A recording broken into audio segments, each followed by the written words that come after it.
वंदे मातरम साथियों, आज हम जो प्रोग्राम बनाने वाले हैं उस प्रोग्राम में हम देखने वाले हैं कि किसी ट्रायंगल का एरिया किस तरह से हम कैलकुलेट कर सकते हैं। इसके लिए जो फॉर्मूला लगेगा वो ऊपर कमेंट करके मैंने लिखा है, हाफ बेस इनटू हाइट। मतलब हम यहाँ देख सकते हैं कि हमको बेस और हाइट दो वेरिएबल की आवश्यकता पड़ेगी इस फॉर्मूले को कैलकुलेट करने के लिए। अच्छा, यहाँ एक चीज और मैं आपको बताना चाहूंगा, यहाँ पर ये जो 1/2 लिखा है इसे इसी तरह से ब्रैकेट में लिखना पड़ेगा, और अगर हम ब्रैकेट्स का ध्यान नहीं रखेंगे तो कहीं ना कहीं बॉडमास रूल वायलेट होगा और हमारा कैलकुलेशन गलत हो सकता है। इससे बचने के लिए मैं यहाँ पर 1/2 के स्थान पर 0.5 लिखूंगा। तो आइए स्टार्ट करते हैं इस प्रोग्राम को। सबसे पहले मैं यहाँ पर एक मैसेज दिखाऊंगा, enter base.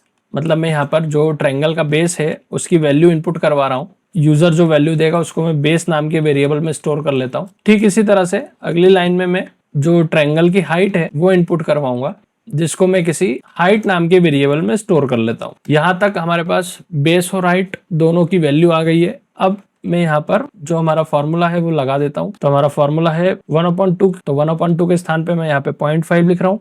0.5 into base into height, और इसका जो रिजल्ट होगा उसको मैं किसी एरिया नाम के वेरिएबल में स्टोर कर दूंगा। अब चूंकि मेरा एरिया कैलकुलेट हो चुका है, अब मैं इसको प्रिंट कर दूंगा। तो यहाँ मैंने हमारा रिजल्ट प्रिंट कर दिया, area of triangle equal to, और आंसर हमारा कहाँ रखा हुआ है, एरिया नाम के वेरिएबल में, तो उसे मैंने प्रिंट कर दिया। अब आप लोग यहाँ देख सकते हैं कि टोटल हमने यहाँ पर 3 वेरिएबल उपयोग किए हैं, एक बेस है, एक हाइट है और एक एरिया है। अब यहाँ पूरी संभावना है कि ये तीनों ही वैल्यू दशमलव में हो सकती है, डेसिमल में हो सकती है, इसलिए इन तीनों ही वेरिएबल्स को मैं फ्लोट टाइप का डिक्लेयर करूंगा। अब ये प्रोग्राम हमारा पूरी तरह से बन चुका है। अब आइए हम इसे रन करते हैं। तो जैसे ही हम इस प्रोग्राम को रन करेंगे, सबसे पहले हमारे सामने एक मैसेज आएगा, एंटर बेस। तो सपोज करिए मैंने बेस दे दिया हमारा 100 और हाइट दे दी मैंने 40। ठीक है, तो ये जो बेस की वैल्यू है वो बेस नाम के वेरिएबल में स्टोर हो जाएगी, और जो हाइट की वैल्यू है वो हाइट नाम के वेरिएबल में स्टोर हो जाएगी। और हम जैसे ही आगे बढ़ेंगे तो हम देखेंगे कि हमारा जो एरिया है ट्रायंगल का वो निकल कर आ गया है 2000। इस तरह से हमने एरिया ऑफ ट्रायंगल कैलकुलेट कर लिया।